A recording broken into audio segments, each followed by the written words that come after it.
বেশিরভাগ মানুষেরই আমাদের যারা এই যে এত বিক্ষিপ্ত অবস্থায় আছি, আমাদের জীবনে কোনো নিয়ন্ত্রণ নেই। পাঞ্জাব পুলিশের আইজি, অনেক উচ্চ পদ, তার বিরাট সম্মান, তার অনেক প্রভাব প্রতি টাকা পয়সা সমস্ত কিছু থাকা সত্ত্বেও তিনি নিজেকে নিজে গুলি করেছেন। তো মাছ কিসে ওঠে? বড়শিটা ভেতরে থাকে, ওইখানে খাবারটা দিয়ে দেওয়া হয়, ওর ভেতরে যে বড়শি আছে এটা মাছ বুঝতে পারে না, সে ওটাকে খাবার ভেবে খায় আর ওই বড়শিটা যায় গলায় আটকে। মানে আমি যদি ভাবি যে আমি খুব জ্ঞানী, আমি খুব জানি, আমার মতো পণ্ডিত আর কেউ নেই, তাহলে আমার মতো অজ্ঞানী আর কেউ নেই। জ্ঞানেরই অন্তরায় হয়ে দাঁড়ায় আমার জ্ঞানের অহংকার।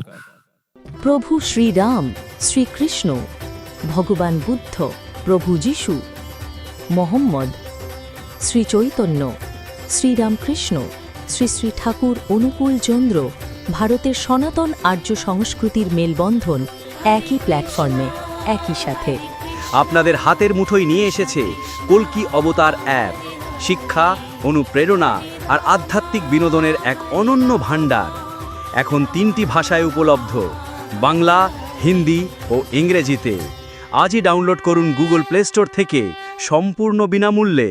লিংক পাবেন ভিডিওর ডেসক্রিপশন ও পিন কমেন্টে।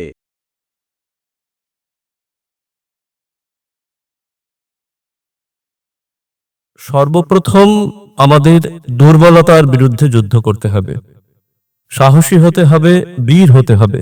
প্রথমেই যে কথাটা, শব্দটা ব্যবহার করেছেন শ্রী শ্রী ঠাকুর, সর্বপ্রথম আমাদের দুর্বলতার বিরুদ্ধে যুদ্ধ করতে হবে। যে সর্বপ্রথমে, যেমন বইয়ের চ্যাপ্টারে প্রথম, দ্বিতীয়, তৃতীয় এইভাবে ভাগ করা থাকে। সিঁড়ি দিয়ে উঠতে গেলে প্রথম ধাপ, দ্বিতীয় ধাপ, তৃতীয় ধাপ, আমরা প্রথমেই তৃতীয় ধাপে উঠতে পারি না। তা আমার বারবার মনে হয়েছে যে সর্বপ্রথম তিনি বলছেন যে আমাদের দুর্বলতার বিরুদ্ধে যুদ্ধ করতে হবে। এখন এই দুর্বলতা শব্দটা আমাদের মানব জীবনের সাথে যেভাবে জড়িয়ে আছে সেটা হলো, ধরুন রাস্তায় কোনো পরিচিতের সঙ্গে দেখা হলো, দেখেই বোঝা যাচ্ছে যে খুব শারীরিক অবস্থা খুব একটা ভালো নয়, বা কোথাও একটা দেখা হলো, তো দেখা হওয়ার পরে জিজ্ঞাসা করলাম যে কি হয়েছে, বলে খুব শরীরটা খুব দুর্বল, ডাক্তারবাবু একটা টনিক লিখে দিয়েছেন আর খুব ভালো ভালো খাবার খেতে বলেছেন। মানে দুর্বলতা বলতে আমরা সাধারণত এই শারীরিক যে ফিজিক্যাল যে দুর্বলতা, শরীরটা দুর্বল হয়ে যাচ্ছে, কোনো ওষুধপত্র, ভিটামিন, মাল্টিভিটামিন খাওয়া, একটু সঠিক খাওয়া দাওয়া হচ্ছে না, একটু ভালো খাবার দাবার গ্রহণ করা, এই রকম ব্যাপারটাই বুঝি। কিন্তু শ্রী শ্রী ঠাকুর কি তাই বলছেন? এই দুর্বলতাই আমাদের জড়িয়ে রেখেছে বলেই সমস্ত কিছুর পরেও এই বিশ্বময় এত যে সমস্যা সম্মুখীন হচ্ছে আমরা, এবং সুখের বদলে অসুখ বেশি, শান্তির বদলে অশান্তি বেশি, তার কারণই হচ্ছে ওই দুর্বলতা। এই জন্যই শ্রী শ্রী ঠাকুর বলছেন সর্বপ্রথম আমাদের দুর্বলতার বিরুদ্ধে যুদ্ধ করতে হবে। এবার দুর্বলতার বিরুদ্ধে যুদ্ধ করতে গেলে কি বলছেন? সাহসী হতে হবে, বীর হতে হবে। তারাও যত শীঘ্র পারো ওই রক্ত শোষণকারী অবসাদ উৎপাদক ভ্যাম্পায়ারকে স্মরণ করো। তুমি সাহসী, স্মরণ করো তুমি শক্তির তনয়, স্মরণ করো তুমি পরম পিতার সন্তান। আগে সাহসী হও, অকপট হও, তবে জানা যাবে তোমার ধর্মরাজ্যে ঢোকবার অধিকার জন্মেছে। আমরা তো খুব সহজেই ধর্মরাজ্যে ঢুকে পড়ি না? এবং আমাদের কাছে ধর্মের যে জায়গাটা, সেটা হলো যে যেমন খুশি চলবো, যা খুশি আচরণ করব, যা খুশি খাবো, কিন্তু মাসে বা বছরে কোনো মন্দিরে মায়ের সঙ্গে বা বাবার সঙ্গে, মানে সেই দেবতা যিনি সেই মন্দিরের গর্ভগৃহে যিনি দেবতা, কেউ অশ্রদ্ধা নয়, প্রত্যেককে আমরা পুজো করি। কিন্তু সেখানে চুক্তি করা থাকে যে মা গিয়ে হয়তো একটা ডালা কিনে গিয়ে বলল যে মা আমার এই সমস্যা, তুমি এটা দেখো মা, আমি তাহলে তোমায় হয় জোড়া পাঁঠা দেব, যেখানে পাঁঠার ব্যবস্থা আছে পাঁঠা বলি দেবার, নয়তো অন্যান্য কিছু মানে দেবো আর কি, মানে চুক্তি করা, দেবতার সঙ্গে চুক্তি করি আমরা। এই ধর্মের জায়গাটাই কিন্তু আমাদের জীবনে অনেক বেশি করে ছড়িয়ে পড়েছে, যেখানে এত কিছু করার ঝামেলা নেই। মানে যে ধর্মে বেশি করা নেই সেই ধর্ম নিয়েই আমরা বেশি আকৃষ্ট। এই যে দুর্গাপুজো করে ফেললাম, লক্ষ কোটি টাকা খরচ করে লাইট টাইট লাগিয়ে একেবারে তোলপাড় করে ফেললাম, কিন্তু ওই মা দুর্গা যে একজন নারী এটা ভুলে গিয়ে ওই প্যান্ডেল থেকে মেয়েদেরকে নানানভাবে উত্ত্যক্ত করছে। মা কালীর পুজো করছি একই রকম খরচ করে, মা কালী যে একজন নারী এটাই মাথায় নেই, অথচ ধর্ম করছি, তাই না? এবং সেই প্যান্ডেল থেকে, সেই জায়গা থেকে কালী পুজোর সময়ও দাঁড়িয়ে মেয়েদের উত্ত্যক্ত করছি, মায়েদের উত্ত্যক্ত করছি। তাহলে কি সেটা দাঁড়াচ্ছে জায়গাটা কোথায়?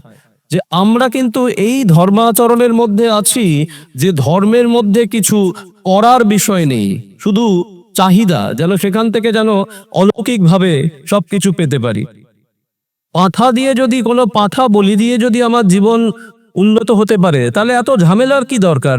এইখানে যাকে কেন্দ্র করে এই উৎসব হচ্ছে তিনি যুগ পুরুষোত্তম। সেখানে সকালবেলা উঠতে হবে, নাম ধ্যান করতে হবে, ইষ্টভৃতি করতে হবে, আবার জোগাড় করে থানকুনি পাতাটা খেতে হবে, তারপরে প্রার্থনা করতে হবে, সবাসন করতে হবে, বিয়েটা ঠিক মতো দেখে শুনে করতে হবে। এত ঝামেলার মধ্যে কে যায়? চুক্তি করলাম, মা যদি আমার চুক্তি মতো কাজটা করে দিল তো মা সেটা পেল, আর যদি মা চুক্তির মতো না করে দিল, মিটে গেল। এই জায়গায় আমরা দাঁড়িয়ে আছি না? তো সেই জায়গায় দাঁড়িয়ে আজকে পৃথিবীতে সব থেকে বেশি আক্রান্ত মানুষ কিসে জানেন? সেটা হচ্ছে অবসাদে আক্রান্ত সব থেকে বেশি। আমি বিষয়গুলো নিয়ে একটু আধটু কাজ করার চেষ্টা করি বিভিন্ন স্কুল কলেজ, বিভিন্ন মানে ইয়াং জেনারেশনের জন্যই। তো সেখানে দেখুন যুগপুরুষোত্তম তার শ্রীহস্ত লিখিত সত্যানুসরণে শুরুটাই করছেন, তারাও যত শীঘ্র পারো ওই রক্ত শোষণকারী অবসাদ উৎপাদক ভ্যাম্পায়ারকে, মানে যার মধ্য দিয়ে আমাদের অবসাদের মানে উৎপত্তি হয়, সেইটাকে তিনি ভ্যাম্পায়ারের সঙ্গে তুলনা করেছেন, মানে রক্তচোষা বাদুর, তাকেই ভ্যাম্পায়ার বলা হয়েছে। যে সেই ভ্যাম্পায়ার কি করে, ধরুন আপনি ভীষণ ক্লান্ত হয়ে কোনো, মানে এটা একটা কাল্পনিক যদিও, কিন্তু আপনি কোনো গাছের নিচে বিশ্রাম নিচ্ছেন, সে এসে আপনাকে বাতাস দেবে, বাতাস দিতে দিতে যেই ঘুমিয়ে পড়লেন তখন সে রক্ত শুষে নেয়। এই রক্ত শোষণকারী অবসাদ উৎপাদক ভ্যাম্পায়ার বলেছেন। ভ্যাম্পায়ার হচ্ছে এক শ্রেণীর বাদুর যারা রক্তকে শোষণ করে নেয়, বোঝা যাবে না বাইরে থেকে, ভ্যাম্পায়ার যেমন আমরা সিনেমায় দেখেছি। তো সেই যে জায়গাটা ঠাকুর বলছেন এই অবসাদ উৎপাদন করে যে ভাব, সেটাই কিন্তু সেই দুর্বলতাটা কি, প্রথম হচ্ছে গিয়ে আমি যেটা বলছিলাম শুরুতে, যেটা নিয়ে আমরা চিন্তা করি, এই খাওয়া দাওয়া ভালো করি, তারপর কি বলে টনিক খাই, এইগুলো হচ্ছে গিয়ে ফিজিক্যাল, কিন্তু যেটা বিষয় আসল দুর্বলতা সেটা হচ্ছে একেবারে আমাদের মনের জায়গা থেকে, মানসিক দুর্বলতা এবং মনের দুর্বলতা। এবং সেখানে প্রথমেই যেগুলো আসে সেগুলো হচ্ছে আমাদের বৃত্তি প্রবৃত্তি। এই যে ষড়রিপুর কথা বারবার করে বলা হয়, কাম ক্রোধ লোভ মদ মোহ মাৎসর্য, তাকে গ্রহণ করার উদ্দেশ্যই হচ্ছে এই যে দুর্বলতা, মানে প্রবৃত্তি যেন আমাকে অধিগ্রহণ না করে, প্রবৃত্তি যেন আমার নিয়ন্ত্রণে থাকে। দেখবেন এই জন্যই কিন্তু আমাদের এই আদর্শের দীক্ষা নেওয়া বা দীক্ষা গ্রহণ, বেশিরভাগ মানুষেরই, আমাদের যারা এই যে এত বিক্ষিপ্ত অবস্থায় আছি, আমাদের জীবনে কোনো নিয়ন্ত্রণ নেই। এই পরশুদিন আমি কটকে গিয়েছিলাম, যাওয়ার সময় ট্রেনে একটা খবর পড়ছিলাম, একজন inspector general of police, Punjab পুলিশের আইজি, অনেক উচ্চ পদ, তার বিরাট সম্মান, তার অনেক প্রভাব, প্রতি টাকা পয়সা সমস্ত কিছু থাকা সত্ত্বেও তিনি নিজেকে নিজে গুলি করেছেন। কেন জানেন? ওই দুর্বলতা। দুর্বলতাটা কিসের? না, তিনি ওই এখন মোবাইলে আসে, দুর্বলতাটা হচ্ছে লোভ, কাম ক্রোধ লোভ প্রবৃত্তি, তৃতীয় 3 নম্বর জায়গায় যেটা আছে। তিনি কি করছেন, তিনি হঠাৎ করে মোবাইলে দেখলেন কোনো সংস্থা, প্রচুর সংস্থা এখন মানে আমাদের লোভ দেখায় যে তুমি এইখানে টাকা দাও, দিলে তুমি খুব দ্রুত এটার অনেক বেশি রিটার্ন পাবে, এটা প্রচুর এখন মানে হচ্ছে আর কি। তো সেখানে দাঁড়িয়ে তিনি ওই রকম আইজি, তিনি ওই টাকা ওখানে কিছুটা ইনভেস্ট করেছেন, হয়তো ধরুন 50,000 টাকা ইনভেস্ট করলেন, তো তাকে 3 মাসের মধ্যেই হয়তো 1 লক্ষ টাকা ফিরিয়ে দিয়েছে। এটা হচ্ছে ওই যে যারা মাছ ধরে না, তো মাছ কিসে ওঠে, বড়শিটা ভেতরে থাকে, ওইখানে খাবারটা দিয়ে দেওয়া হয়, ওর ভেতরে যে বড়শি আছে এটা মাছ বুঝতে পারে না, সে ওটাকে খাবার ভেবে খায়, আর ওই বড়শিটা যায় গলায় আটকে। তো এই যে টোপ ফেলা হয়েছে, এবং তিনি ওই টাকাটা ইনভেস্ট করে রিটার্নও পেয়ে গেছেন, এইবার তিনি কিন্তু তার মনে হয়েছে যে হ্যাঁ এই সংস্থা তো একদম সঠিক, কোনো অসুবিধা নেই, তাহলে তো আমি এটার থেকে অনেক কিছু করতে পারবো। এই করে তার নিজের কাছে ছিল 1 কোটি টাকা, আরো 6 কোটি টাকা তিনি বন্ধু বান্ধব আত্মীয় স্বজনের থেকে ধার নিয়েছেন। কি সাংঘাতিক! ধার নিয়েছেন, এবং তিনি যেহেতু সেই রকম উচ্চপদস্থ বা তার একটা জায়গা আছে বলে ধার নিয়ে এইবার ওই টাকাটা সম্পূর্ণ ওখানে ইনভেস্ট করে সে টাকা আর কিছুতেই ফেরত পাচ্ছেন না, এবং সেই অবস্থায় পড়ে তাহলে তো তাকে সেই টাকা ফেরতও দিতে হবে, বা তার যে মান সম্মান সমস্ত কিছু একটা মানে বিপর্যয়ের মুখে পড়ে তিনি নিজেকে নিজে গুলি করেছেন। তাহলে এই যে দুর্বলতা, এইরকম ভাবে কাম থেকে ক্রোধ থেকে লোভ, মদগর্ব, আমি অহংকারী, যে শ্রী শ্রী ঠাকুর বলছেন জ্ঞানের অহংকার, জ্ঞানের যত অন্তরায় আর কোন রিপু তত নয়। জ্ঞানের অহংকার, জ্ঞানের অহংকার, জ্ঞানের যত অন্তরায়, মানে আমি যদি ভাবি যে আমি খুব জ্ঞানী, আমি খুব জানি, আমার মতো পণ্ডিত আর কেউ নেই, তাহলে আমার মতো অজ্ঞানী আর কেউ নেই। জ্ঞানেরই অন্তরায় হয়ে দাঁড়ায় আমার জ্ঞানের অহংকার। ঠাকুর বলছেন যে আমি শিক্ষক, এই অহংকারী কাউকে শিখতে দেয় না। এই যে পুরুষোত্তমের কথা, তো সেই জায়গায় দাঁড়িয়ে এই দুর্বলতাগুলো, যেমন সন্তানের প্রতি দুর্বলতা, আমি কয়েক বছর আগে দেখেছি সেই বাচ্চা ছেলে, এইটুকু ছেলে, সে ভাত খাওয়ার পরেই তার পান চাই, মা তাকে গিয়ে দোকান থেকে পান এনে দিচ্ছে, তাই না? তো এইরকম নানান ক্ষেত্রে দুর্বলতা আছে। আমি একটা ঘটনা শোনাই, শ্রী শ্রী ঠাকুরের জীবনের একটি ঘটনা। ভদ্রলোকের নাম, তিনি আমাদের কলকাতার বেলেঘাটা নিবাসী হরিহর গাঙ্গুলি। হরিহর গাঙ্গুলি কলকাতার মার্টিন কোম্পানিতে তিনি চাকরি করতেন, একজন ড্রাফটসম্যানশিপ আর কি, একজন ইঞ্জিনিয়ার, এই পদে তিনি কর্মরত।